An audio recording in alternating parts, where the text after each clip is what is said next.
let's see what's happening in the MLB. Now, JD, happy to have you on, buddy. Kind of weird to have you on, and we're not talking about golf. I mean, how are you feeling? Are you ready to talk some baseball with me?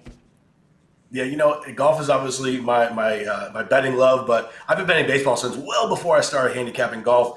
Been watching baseball since I was a little kid. It takes a little bit of time to get a sample size for me to feel comfortable with my plays. So now that we have that, we are a little over 30 games into the season. I'm feeling pretty confident about where about my numbers at this point. All right, cool. Well, let's get after it and get after this killer lineup of MLB games. Now, JD, let's not mess around. Royals and Indians, Arizona versus LA, and the Cubbies versus the Reds. 3 games. Let's hear 3 bets. Give us the good money this week. Absolutely. So there's going to be a little bit of a theme to these 3 bets in particular. We're going to be looking at weather park factors as well as some umpires. There's obviously more to it than just that. So let's bring in the starting pitchers.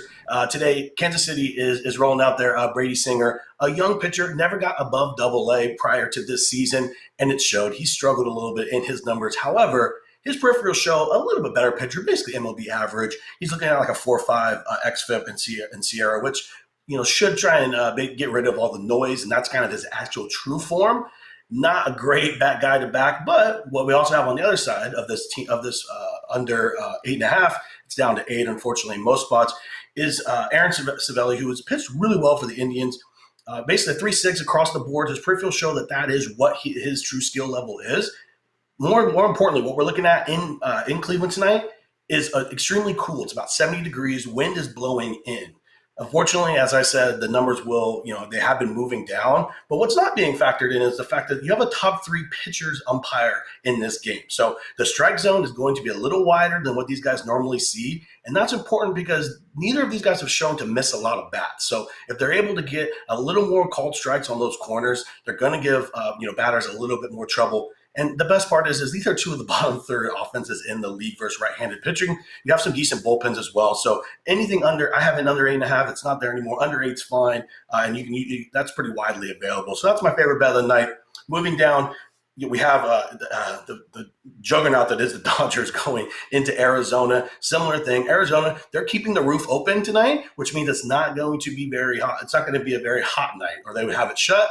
They're going to save a little bit on that power bill since they don't have any fans in stadiums anymore. And what you're getting about a 90-degree evening, and the wind is going to be blowing in there too. Another theme, we're going to be seeing a nice pitcher's umpire for May, who doesn't miss a lot of bats. His strikeout rate is super low. He will also benefit from that expanded strike zone. But more importantly, the Diamondbacks are just terrible hitting the ball. One of the worst hitting teams in the league, almost the worst home run hitting team in the league, despite being in that ballpark, which is susceptible to the long ball.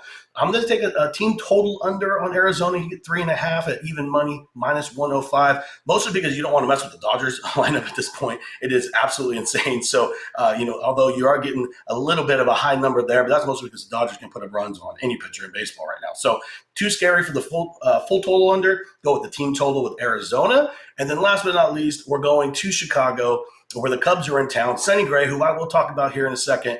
Let's analyze the Cubs lineup in particular, and the Cubs as a team. Alize, solid pitcher, decently high K rate. Again, we have another great pitcher's umpire. But most importantly, and this is being reflected in the number, by the way, the wind is blowing in Chicago. And anyone who's familiar with Wrigley Field knows anytime the wind is blowing in, the ball will get knocked down. Thankfully, the Cubs are facing a Reds team that is a really bad offensive team again, going against right-handed hitters. So those are my 3 favorite bets, all unders in some capacity, all wind and umpire aided. And obviously, there's another little Reds bet that I like as well. All right, well, James coming in strong with 3 games to watch tonight and 3 bets for you guys to take, so lots of good action across the MLB right there.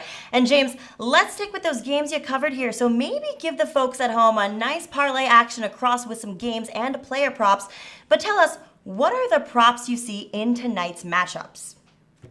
So my favorite prop by far is Sonny Gray over 6.5 strikeouts. Again, we talked about the Cubs side of that under. The Red side of that under is all reliant upon Sonny Gray, who has been one of the most underrated pitchers over the last 2 years since he came from New York to Cincinnati. They've kind of reestablished the pitches that showed him success in Oakland previously in his career.